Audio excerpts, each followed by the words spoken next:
마리아가 기다린다는 것, 우리 성탄절 맞이하여서 말씀 나누도록 하겠습니다.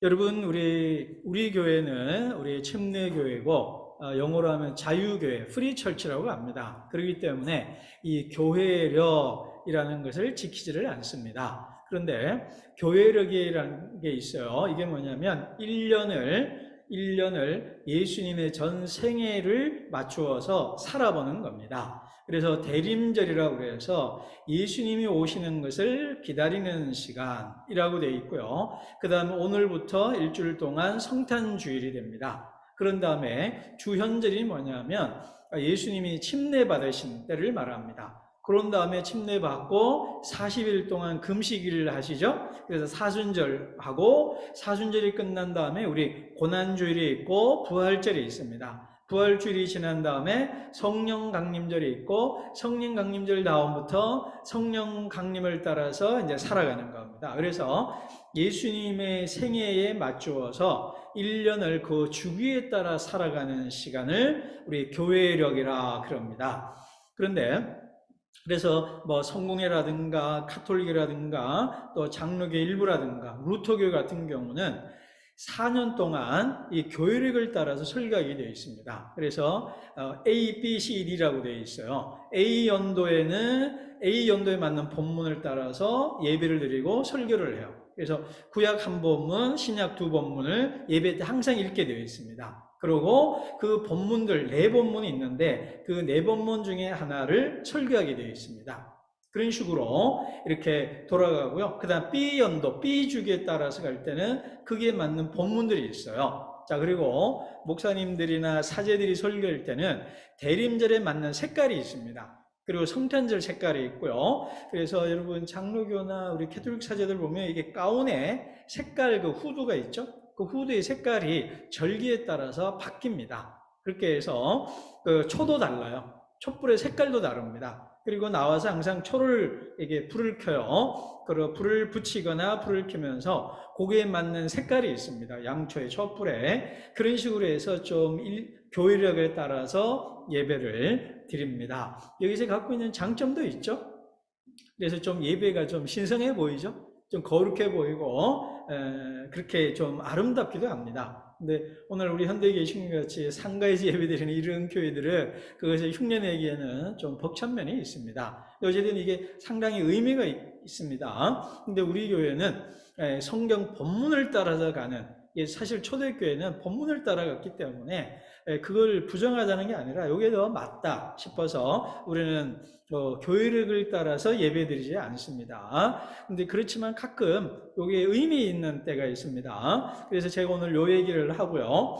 자, 근데 성탄절 다음 전이 뭐냐면 대림절입니다. 이게 강림절이라고도 하고 대림절이라고도 하는데 기다리는 시간이라는 거예요. 무엇을 기다리냐? 아기 예수 오신 날을 기다리는 시간이 대림절입니다. 대림절이 끝나고 난 다음에 성탄절, 크리스마스가 있고 그 다음에 성탄절 기간이 있고 그 다음 주연절이 넘어가는 겁니다.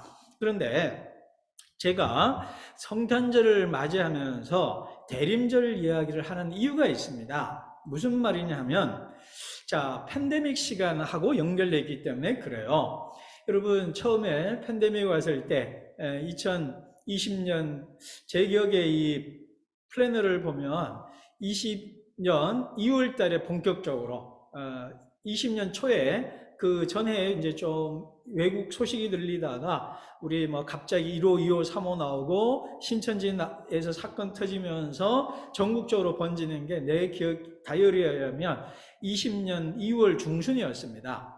그럴 때 벌써 한 2년 간다, 뭐 몇 년 간다 그래가지고 2년 언제 끝나나 막 그랬는데 2년이 지난 지금에는 또 앞으로 남은 게 또 3년이다, 5년이다, 더 나아가서 몇 년에 한 번씩 주기적으로 이런 팬데믹이 있을 거다. 이런 아주 끔찍한 예견들이 과학자들에게서 나오고 있습니다. 그러니까 지금 성탄절을 맞이해서 아기 예수가 오심으로 오늘 본문에 나오고 우리 반집사님 기도에 나올 줄은 기쁨의 시간이어야 될 이 성탄절에 과연 우리가 이 기쁨이 온 건가? 뭐 이런 생각을 제가 하게 된 겁니다. 그러면서 성경을 다시 보니까 성탄절도 예수님이 오시긴 왔지만 아직 온 것은 아니다라는 생각을 하게 되었어요. 무슨 말이냐? 아기 예수님이 태어났죠? 그리고 예수님이 30년 동안 지내다가 등장하는 그 시간 동안 여전히 기다림의 시간일 수 있겠다. 그 생각을 제가 하게 된 겁니다. 그러고 보니까, 그렇게 묻고 보니까, 제가 오늘 마리아 얘기를 할 텐데, 성경이 그런 책이더라고요. 자, 누가복음을 제가 아주 좋아한다는 얘기를 했습니다. 누가복음은 기다리는 사람 이야기로 시작해서 기다리는 사람들 이야기로 끝나고요. 사도행전 1장도 하늘나라를 기다리는 사람 얘기로 끝나고 사도행전 끝장에서도 기다리는 사람으로 끝나요. 근데 우리 누가복음으로 본다면 성전에 있는 사람들 얘기가 나옵니다. 그래서 첫 번째 이제 사가랴와 엘리사벳, 침례원의 부모님 얘기가 나오죠. 그 다음에 시몬과 안나, 성전에 있던 사람들 얘기가 나오죠. 그 다음에 마리아와 목자들 얘기가 나옵니다. 그러면서 시몬 얘기를 하면서 시몬들은 뭐라고 그러냐면 안나에게도 그런 얘기를 하는데 하나님 나라를 기다리는 사람이다. 그리고 성령께서 시몬과 안나에게 말하기를 너의 생애에 그것을 볼 것이다 라고 얘기를 했어요. 그리고 그게 바로 이제 시몬과 안나 얘기입니다. 나이 많은 사람들이죠. 그래서 누가복음은 기다리는 사람으로 시작됩니다. 그런 다음에 누가복음 맨 끝장이 뭐냐면 24장인데 성전에서 예수님이 마지막으로 뭔 얘기를 하냐면 성령을 기다리라 그래요. 성령을 기다리라 그런 다음에 제자들이 성전에서 성령을 기다리면서 먹고 마시고 말씀을 나누었다로 끝납니다. 그런 다음에 사도행전 1장에서 예수님이 승천하시면서 오실 성령을 기다리라. 그 유명한 사도행전 1장 8절 성령이 너에게 임하시면 이랬죠. 그러니까 성령을 기다리는 사람들. 그래서 2장에 가면 성령이 임하시죠. 그 다음 맨 끝에 가면은 바울이 그날 하나님 나라를 강론하면서 감옥에서 지냈다 이렇게 끝나요. 그러니까 이 엔딩이 없는 엔딩으로 끝나요. 이런 얘기가 누가복음의 저자인 누가의 신학적 특징입니다. 우리는 한편으로 하나님 나라를 기다리는 사람이면서도 이미 오신 하나님 나라를 살아내면서도 완전히 임할 하나님 나라를 여전히 기다리면서 살아가는 사람들이다. 이게 바로 누가복음의 신학이다 라는 거예요. 다시 말합니다. 누가복음과 사도행전 시장은 오실 예수님과 오실 성령을 기다리는 이야기로 시작이 된다. 그 다음 누가복음 끝장과 사도행전 끝장에는 누가복음은 성령을 기다리고 그리고 사도행전 끝장에서 바울은 하나님 나라를 기다리면서 예수님의 복음을 가르치더라. 그리고 이것을 막는 자가 없었더라. 이렇게 끝난다는 거예요. 그러니 누가복음과 사도행전은 우리에게 뭘 가르쳐 주느냐? 기다리는 사람들이다. 우리는 어떤 성도들이다? 기다리는 사람이다. 하나님 나라를 기다리고 오실 예수님을 기다리고 오신 예수님을 묵상하면서 다시 오실 예수님을 준비하면서 기다리며 살아가는 사람이다 라는 것을 우리에게 얘기해 주고 있다는 겁니다. 자, 이런 맥락에서 마리아 얘기를 제가 하려고 합니다. 마리아 얘기를 마리아가 어떻게 기다렸는지를 보면서 그것이 오늘 우리에게 주는 의미가 무엇인지를 보려고 합니다. 천사의 수태고지가 있죠. 천사가 나타나서 하나님의 아들을 낳을 것이다 라고 얘기를 해요. 그러자 29절에 보면 그 말을 듣고 몹시 놀라 라고 되어 있습니다. 이 놀랐다는 게 뭘까요? 너무너무 좋아가지고 너무 좋은 로또 당첨됐다 그래서 너무 놀래가지고 1, 2초 멍하다가 와 소리 지르는 그런 의미의 몹시 놀람이라는 게 아니라는 거예요. 이 당혹스럽다, 곤혹스럽다라는 헬라어입니다. 이게 뭐지?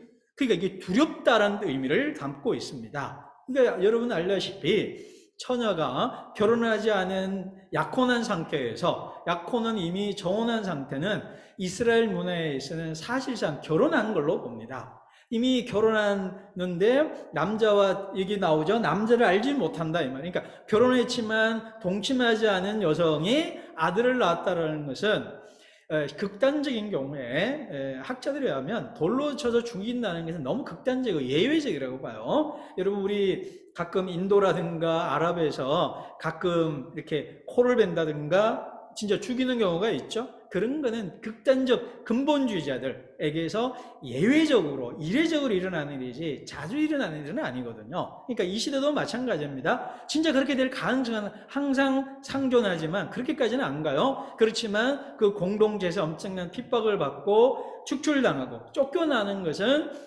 파혼당하는 것은 기정사실인 상황이다 보니까 마리아 입장에서는 두려운 거죠. 공포스러운 겁니다. 하나님의 아들이 나를 통해서 온다라고 이건 엄청난 공포라는 것입니다. 그렇기 때문에 마리아가 이렇게 몹시 놀라고 혼란스럽고 두려워하는 모습을 우리에게 보여줍니다. 여러분, 우리가요, 이게 우리에게 주는 의미가 뭐냐면 우리는 너무 쉽게 성경을 읽어요. 무슨 말이냐 하면 하나님이 항상 나타나는 걸로 생각을 합니다. 그런데요, 창세기 50장과 출애굽기 1장만 한번 보십시다. 몇 년의 시간적 공백이 있을까요? 400년입니다.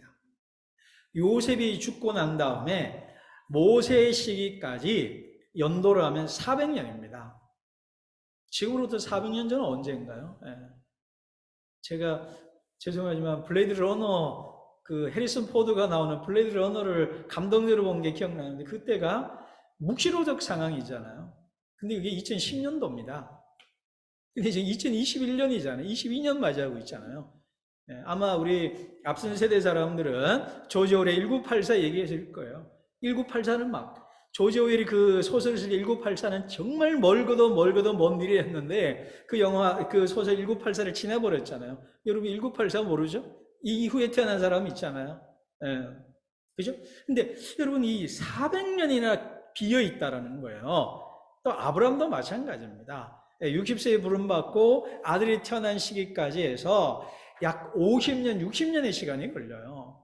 그런 그 길고 긴 인고의 시간, 인동의 시간을 겪어내야 된다는 거예요. 근데 우리는 뭐 그냥 하나님께 기도하면 응답받고 뭐 이렇게 생각을 한다는 거예요. 그렇지 않다라는 겁니다. 하나님의 나타나심 그리고 하나님의 나타나기까지 오래고 오래된 기다림의 시간, 과연 하나님은 살아계신가? 하나님이 살아계신다면 왜 안 나타나시는가? 우리에게 아브라함과 이삭과 야곱의 하나님을 의뢰했는데 우리가 이렇게 이집트 땅에서 노예살이하는 우리를 왜 방치하고 있는가? 이런 혼란스러운 질문의 시간을 오래 갖는다라는 거예요. 그래서 모세가 광야 떨기에서 하나님이 나타나실 때 그렇게 물은 거예요.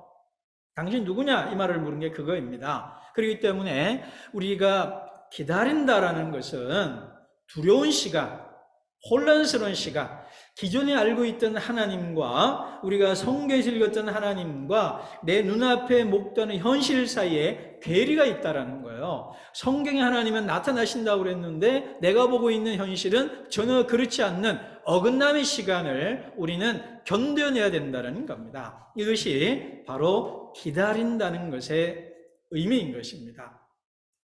자, 두 번째요. 기다린다는 것은 두려운 시간일 뿐만 아니라요, 성찰의 시간입니다. 성경이 말하는 기다림은 막연한 두려움과 공포, 정말 약속과 실천 사이에 너무 멀고 또 혼란스러운 그 시간을 견뎌내라는 것에서 그치는 것은 아닙니다. 그 시간 동안 우리는 뭘 해야 될까요? 자, 오늘 29절에 보시면 마리아가 첫 번째 반응이 뭐냐면 몹시 놀랐다 그래요. 두 번째는 인사말이 무슨 뜻일까 하고 궁금히 여겼다라고 하죠. 근데 이게 무슨 뜻인지 궁금하게 여겼다. 이 말이 뭐냐면 우리 세번역이 잘 번역한 대로 그냥 궁금하게 여겼다 이 말이에요. 이게 뭔 뜻이지?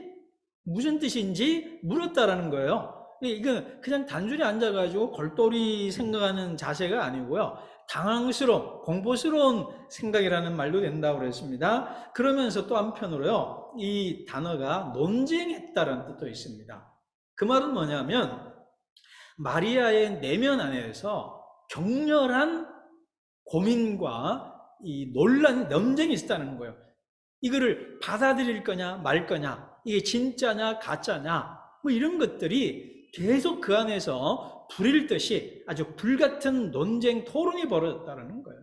이걸 받아들일 거냐 말 거냐 하는 논쟁이. 그리고 이 헬라어로 미완료라고 그래요. 미완료가 말 그대로 뭐예요? 완료되지 않았다는 거잖아요. 그 말은 뭐냐면 마리아의 삶 속에 어쩌면 예수님의 죽으심과 부활하심을 이후에 부활한 예수를 만난 다음에 때까지 마리아는 그 안에 계속 곰곰이 생각하고 논쟁하는 시간을 가졌다. 우리 이렇게 추정하고 이 본문을 근거로 말할 수 있다라는 것입니다. 그래서 이 기다린다는 것은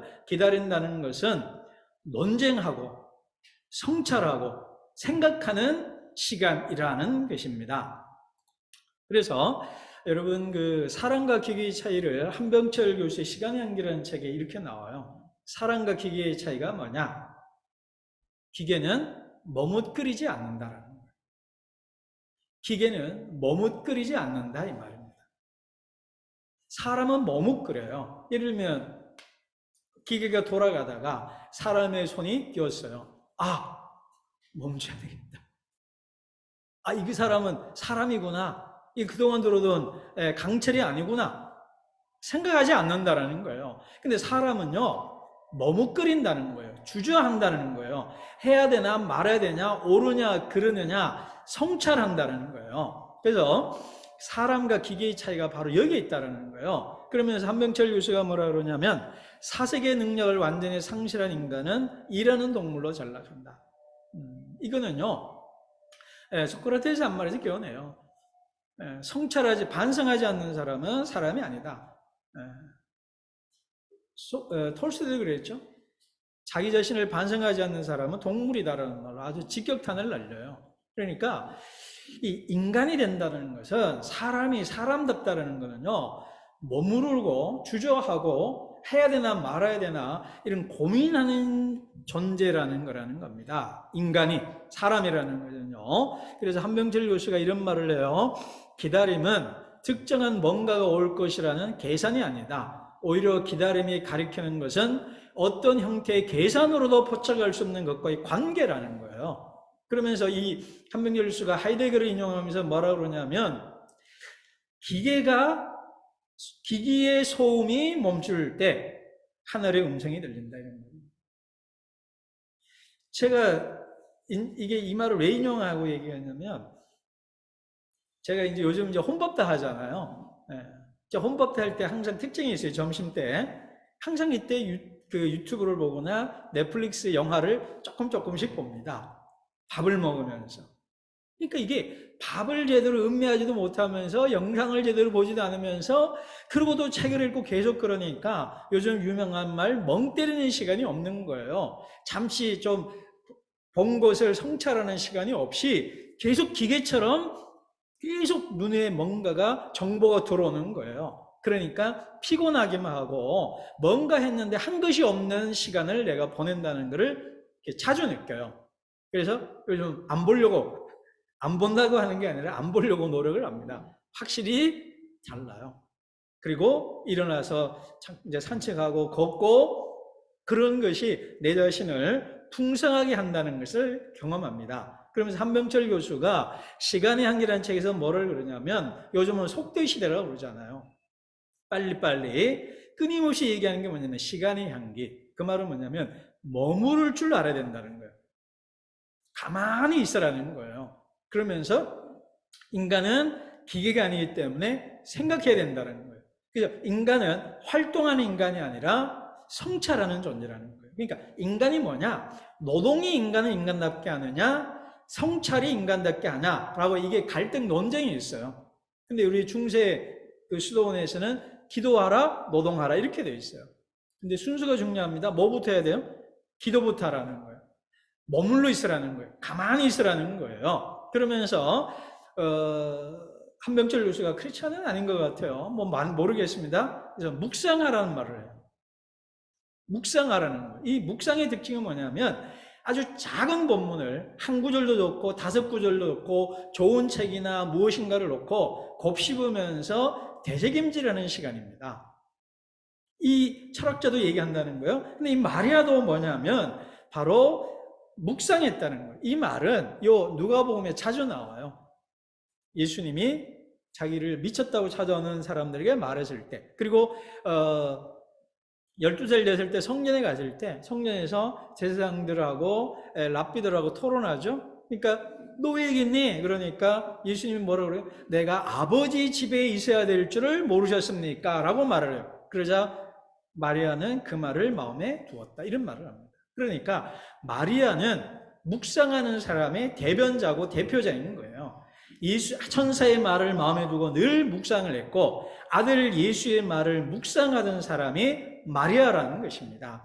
기다린다는 것은 성찰한다는 시간이고 머무른다는 시간이고 묵상의 시간이라는 것입니다. 그래서 오늘 우리 코로나 시기에 우리의 많은 활동들이 스탑이 되어 있는 상황입니다. 이러한 때에 일반 철학자뿐 아니라 성경이 또 우리 시대가 우리에게 요구하는 게 뭐냐면 잠깐 기계나 외적인 것을 내려놓고 계산하는 거 내려놓고 잠깐 묵상의 시간, 고요한 시간, 아무것도 하지 않는 시간, 하지 않는 것을 선택하는 바틀비 시간을 우리가 가져야 한다는 겁니다. 그것이 바로 마리아가 우리에게 던져주는 도전이라는 것입니다.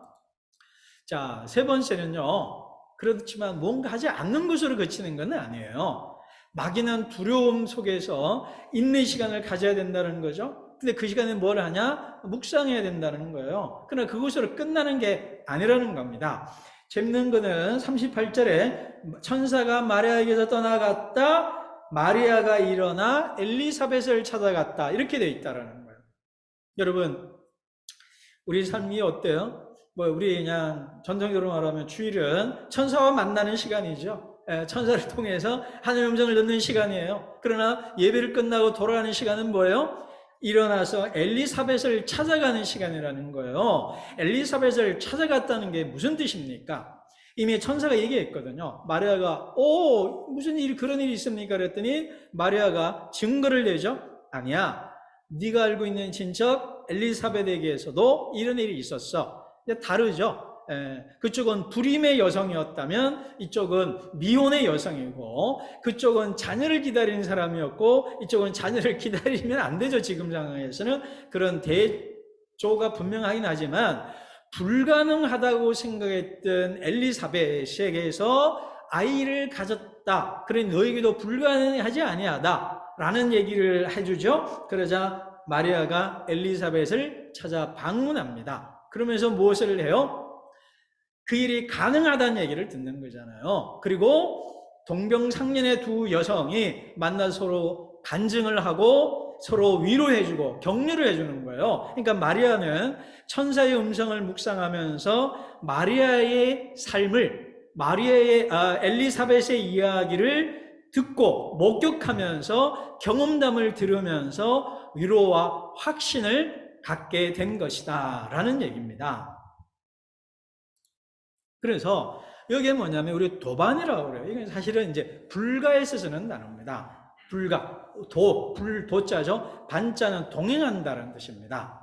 동행. 그래서 이게 이제 우리 서당이나 유교도 쓰고 우리 조당 쓰죠. 그래서 도반이라 이 말은 뭐냐면 돌을 닦고 하는 데서 같이 가는 친구나 벗을 도반이라 그럽니다. 그러니까 우리는 성도라 그러잖아요. 그죠? 거룩한 백성의 무리, 하나님을, 예수님을 닮아가는 무리라고 하는데 우리의 고유한 언어는 한자 말은 도반입니다. 그러니까 돌을 닦는 벗들이라는 얘기예요. 그러니까 앞서가는 자를 찾아가가지고 선생을 만나서 배우는 거예요. 그러면서 앞서간 선생을 따라서 배우는 동료들을 도반이라 하는 것입니다. 그러니까 지금 마리아가 하는 행동은 뭐냐면 앞서간 천사와 마리아의 얘기를 들으면서 또 엘리사벳과 함께 가는 거잖아요. 그런 동행하는 법을 배우는 거예요. 선생님, 목사님, 선생님, 제가 어떻게 살아야 됩니까? 목사님이 또 선생님이 어떻게 이 어려운 시간을 견뎌내고 하나님을 살아내는지 그 이야기를 그걸 내게 좀 들려주십시오. 아, 목사님이, 스님님이, 형제가, 집사님이 그렇게 사시는 걸 얘기를 들으니 내가 힘이 나네요 라고 말할 수 있는 사람을 찾아가라라는 거예요. 그렇게 했을 때 마리아가 이 기다림의 시간을 극복해냈다는 거예요. 자, 제가 선악과 얘기를 여기 PPT에 적어놨죠. 제가 이 얘기를 왜 하냐면 선악과의 비밀이 우리에게 주는 중요한 메시지가 몇 가지 있어요. 그 중에 하나가 뭐냐면 누구와 이야기를 하느냐라는 거예요. 여러분, 선악과를 먹을 거냐 말 거냐를 뱀이 유혹을 하죠. 그럴 때 아담과 이브가 서로 대화를 해요. 누구와 얘기를 합니까? 뱀과 얘기를 하고요. 아담과 이브가 서로 얘기를 합니다. 근데 거기서 아담과 하와가, 이브가 결정적으로 놓친 포인트가 몇 가지인데 그 중에 하나가 뭐냐면 누구와 얘기를 하냐 이 말이에요. 자, 선악과를 먹지 말라고 그랬습니다. 하나님이. 그런데 뱀이 와서 먹어도 된다고 그랬단 말이에요. 그러면 누구에게 물어야 됩니까? 뱀에게 물어야 됩니까? 아담과 하와가 서로 얘기를 해야 됩니까? 첫째, 말하신 분에게 가서 물어봐야 되겠죠. 하나님, 먹지 말라고 그랬는데 뱀이 먹어도 된다고 그러고 먹으면 안 죽는다고 그러는데요. 하나님, 먹어도 되는 거 아니에요? 두 번째, 먹지 말을 거면 왜 만들었어요? 세 번째, 먹지 말라는 거를 만들었더라도 지명해서 콕 집어가지고 얘들아 요건 다 먹어, 요건 먹지 마, 요건 먹지 마, 먹지 말라는 얘기 안 하면 에덴 동산에 있는 그 많은 과일을 먹으면서 무시했거나 간과했을 텐데 콕 찍어 말하니까 자꾸 시선이 간단 말이에요. 그러니까 하나님 먹지 말라고 자꾸 보게 되는데 그 왜 꼭 찍어가지고 얘기를 해가지고 우리 안달나게 하고 더 손이 자꾸 가게 만들었냐고. 하나님 화나요, 속상해요, 이상해요, 의문이 생겨요 라고 누구한테 물어야 돼요? 하나님에게 물어야 된다는 거예요. 근데 아담과 하와는 누구에게 물어요? 누구의 말을 들어요? 하나님의 말이 아니라 사탄의 말을 듣고 같은 수준, 똑같은 수준의 사람들끼리 얘기하는 거예요. 그러니까 선악과를 먹고 타락이 생긴 거예요. 여러분, 어려울 때 내 가이드가 누구냐 이 말이에요. 내게 뭔가 물어야 될 멘토가 누구냐 이 말이에요. 근데 보면 자기도 못한 사람들의 말을 듣고 또 자기 수준의 사람들 만나서 듣고 그리고 더 좌절하고 절망하고 안 된다는 얘기를 자꾸 주고받아요. 되는 사람들은요, 되는 사람을 찾아가요. 그를 만나서 아, 저렇게 하면 되는구나. 가능성을 보고요. 위기 속에서 기회를 찾는 법을 배우는 거예요. 그래서 마리아의 방법은 뭐냐면 이미 자기보다 6개월 전에 천사를 만나고 아이가 낳는다는 얘기를 경험했던 사람을 찾아가서 그로 말미암아 확신을 얻고 위로를 얻고 아, 한 길 가는 사람이 저기도 있구나. 그거를 경험하면서 마리아가 힘을 얻었다라는 것입니다. 자, 여러분 정말 지금 성탄절 같지 않는 성탄절이죠. 여러분 성탄절 노래 요즘은 25일 날 하루만 부르는 거긴 하지만 길거리에서 어디에서 여러분 유튜브에서 한번 의도적으로 들어보나요? 요즘 거의 안 들리잖아요. 그렇지만 어쩌면 그런 의미에서 본다면 지금의 성탄절이 최초의 성탄절과 비슷했을 겁니다. 그리고 이 마리아가 아기 예수가 태어난다는 소식을 들었지만 여전히 부활하신 예수를 만나기까지 더 기다림의 시간을 보내야 했던 마리아처럼 우리가 성탄절을 경험하고 지나지만 여전히 기다려야 되는 시간이라는 것을 우리에게 말해줍니다. 그럼 우리 사랑하는 우리 로고 성도 여러분, 아직은 본문이 우리에게 주는 건 뭐냐면 아직은 우리가 좀 당황 그리고 당혹스러운 시간을 좀 지내야 되지 않나 우리에게 말해주고 있습니다. 섣불리 너무 빠른 소망과 회복의 비전을 가지고 했다가 더 어려운 시간을 갖는다 이 말. 그래서 제가 출애굽기와 창세기 사이의 시간적 갭이 400년이라고 그랬어요. 400년이라는 길고 긴 침묵의 시간을 묵묵히 견뎌내는 사람이 바로 응답을 받는 거예요. 그리고 그 시간 동안 우리가 뭐를 했느냐? 고요히 성찰하고 묵상하라는 거예요. 성경의 가르침이고 철학자의 가르침입니다. 그래서 제가 우리 교회는, 아니 저는 기승전 성경 묵상이죠. 이 시간에 내 삶을 묵상하고 내가 어떻게 살아야 되고 하는지를 성찰하는 시간일 뿐만 아니라 말씀을 묵상하면서 하나님의 말씀을 들음으로써 우리에게 길을 열어가는 겁니다. 그리고 세 번째는요, 좋은 동지를, 벗이 필요합니다. 우리 교회가 그런 도반이어야 되고요. 서로가 서로에게 좋은 엘리사벳 역할을 해줘야 될 것 같아요. 하나님이 내게 이런 일을 하셨어요. 그래서 형제님, 자매님, 그렇게 말해줄 수 있는 사람들이 되라는 거예요. 교회 다녀봤더니, 신앙생활 해봤더니, 기도해봤더니 아무것도 안 되더라는 그런 그 불안과 염려를 전파하는 바이러스적인 인간이 아니라 하나님이 내게 하신 일을 말하고 찾아가고 묻는 마리아처럼, 또 하나님 내게 한 것을 먼저 경험한 엘리사벳처럼 후배인 마리아에게 말해줄 수 있는 사람들이 되자라는 것입니다. 그래서 우리 송구영신 예배에는 바로 그런 시간을 가지려고 합니다. 지난 1년 동안 하나님이 내게 하신 일이 이겁니다 라고 말할 수 있는 좀 시간을 가지라는 겁니다. 그래서 한 5일 동안 하나님, 지난 1년 동안 하나님이 내게 무엇을 해주셨습니까?